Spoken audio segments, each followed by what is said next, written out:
Actual construction of Capitol Circle from Tennessee Street to Orange Avenue won't be taking place until early 2012.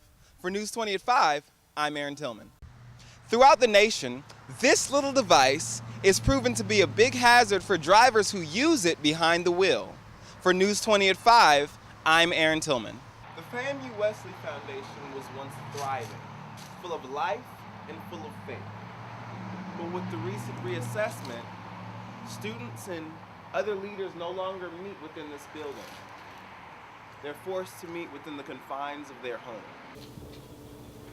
With the committed $91 million, Blueprint 2000 and its partners will upgrade Capitol Circle, widening its roads from Orange Avenue to Tennessee Street. The project will change the two-lane road to a six-lane, increasing vehicle mobility and creating more jobs for construction. The impacts are going to be much easier travel from the north side of Tallahassee down to the airport, going from 2 lanes up to a 6-lane roadway. In addition, we'll be adding bike lanes, sidewalks, and a meandering trail on one side of the road. The construction of Capitol Circle will have a long-term outcome, assuring good roadway capacity and efficient movement of people and goods along the roadway. Southwood, running along Capitol Circle, will be impacted by these upgrades. It's going to improve and encourage more transition, more businesses to open up, and help us as far as the real estate is concerned, because more people are going to want to move over here where the infrastructure is already set up. The formation of Capitol Circle will start at Orange Avenue, and the labor will be divided into a northern, middle, and southern segment.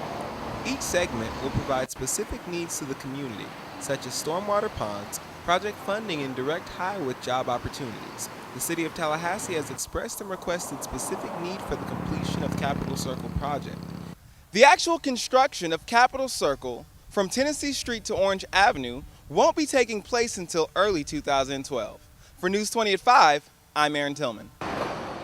Whether you're walking or driving, cell phone use has been proven to distract many from the task at hand. In Florida, using a cell phone while driving is considered distracted driving, and though it is one of the leading causes of death, there are still no laws that have been issued. Back in January, the National Highway Traffic Safety Administration called distracted driving an epidemic, with an estimated 5,000 deaths and 500,000 injuries per year. Well, my thoughts are, I think it's hazardous and dangerous to be driving and talking on a cell phone, because you lose your concentration on driving, and then that's when accidents happen. The Department of Highway Safety and Motor Vehicles states that there were 7 fatalities and 1,474 injuries related to distracted driving in the past year. Many bills have been filed under distracted driving, and they will be reviewed during the 2011 legislative session in Florida. Ann Howard of the Department of Highway Safety and Motor Vehicles explains how to stay safe while behind the wheel. You do not have to wait for lawmakers to create legislation that's going to force you to be a better driver. Make the conscious decision to put away those distractions and really concentrate on the task at hand, which is getting to and from one location safely. Although the Department of Highway Safety and Motor Vehicles could not provide the local statistics, the national level raises its percentage each year. Throughout the nation, this little device is proven to be a big hazard for drivers who use it behind the wheel.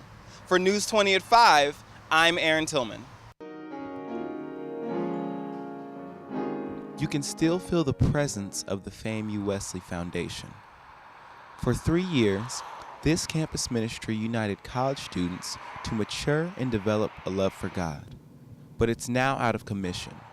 With no place to fellowship, members and prospective students seeking God will have to look elsewhere.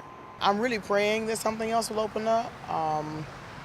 I don't know. I'm a woman of faith, but I'm kind of leaning on the side of kind of wondering why so far away. And why so far away is what many are asking, since the ministry won't be reopening until 2015.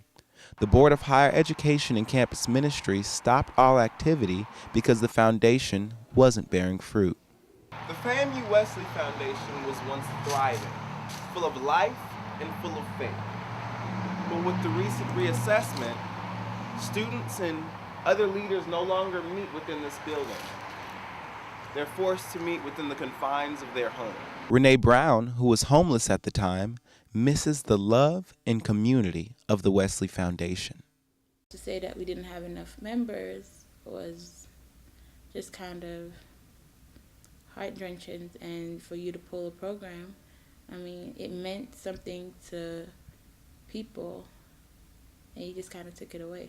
Though there weren't enough members, the FAMU Wesley Foundation keeps their eyes on the cross, remaining hopeful in the light above. They are persevering, leaning on Scripture, and putting their faith in the one who made the organization possible, Jesus Christ. For News 20 at 5, I'm Aaron Tillman.